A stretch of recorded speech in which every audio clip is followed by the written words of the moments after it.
लंबा टॉपिक छोड़ा तानिया में तालाब में।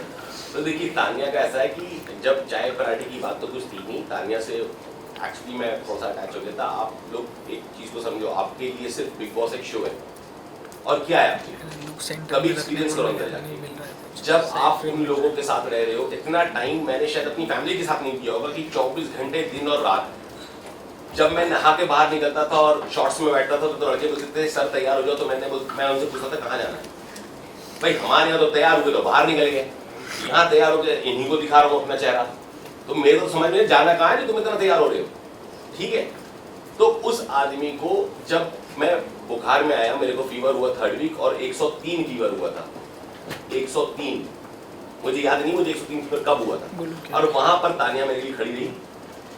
मेरा सारा काम शहबाज और तानिया ने करा। सर लुक सेंटर में रखो ना। तानिया ने चाय पिलाई या पराठे खिलाई या जो भी करे उस टाइम पे, तो एक इमोशनल अटैचमेंट हो जाता है। वो रिलेशंस मैंने कमाए थे, तो मैं तानिया के लिए कहाँ पे नहीं खड़ा रहा।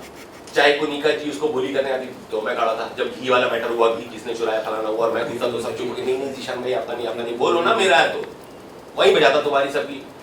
तो वो भागते भी थे मुझसे, एंड में भी लड़ाई भी हो रही तो बात पीछे पीछे जीशान भाई और जीशान सर ही कराया सबने।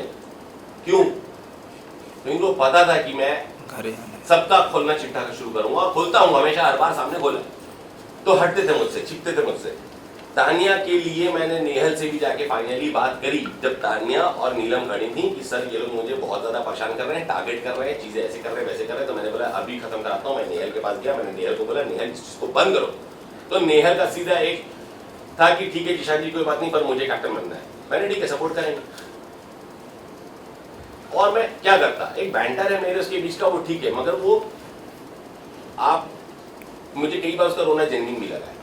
जब वो मृदुल ने उसकी बॉयफ्रेंड वाली बात बोली तो मुझे बहुत जेन्युइन लगा उसका रोना, कि हाँ वो जेन्युइनली रो रही है ना, या कुछ भी बात है। बहुत फिर कभी कभी आपको ऐसा लगता है कि यार इसको स्विमिंग पूल में ढकेला और हम नॉमिनेट हो गए, ये क्योंकि इसको सारी में स्विमिंग पूल में ढकेला, ये इसके लिए बहुत बड़ी बात है। इसके लिए रो रही तो वहां मुझे फेक भी लगता था। मैं इरिटेट भी हो गया, मैंने उसको सुनाया भी कि भाई इधर तो मैं सगी बहन को ना ले लूं जितना मैं तुझे लेता जा रहा हूँ, तुझे हर चीज से शिकायत है। तेरी बेस्ट फ्रेंड नॉमिनेट हो गई तुझे उसका फर्क नहीं है, तेरा भाई नॉमिनेट हो गया तुझे वो सारी वाली चीजें दिखेगी उसमें तुझे स्विमिंग पूल में ढकेल दिया। उसमें कौन से शार्क थे जो तुझे खा जाते, जब तू डूब रही थी 270 फीट का स्विमिंग पूल था।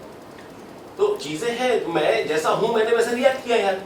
आप मुझसे क्या चाह रहे थे? मैं ऐसे ही हूं यार, कोई कितना कितना लूंगा। मैं भी इंसान हूं यार, 50 दिन से एक ही चीज को देखता जा रहा हूँ, सुनता जा रहा हूँ, तो होता है। मैं भी एक बार मैं बस करूंगा, फिर उसके दूसरे दिन आके उसने मुझे सॉरी भी बोला, नहीं आप मुझे ये अच्छा। फिर शुरू भी ऐसी हुआ था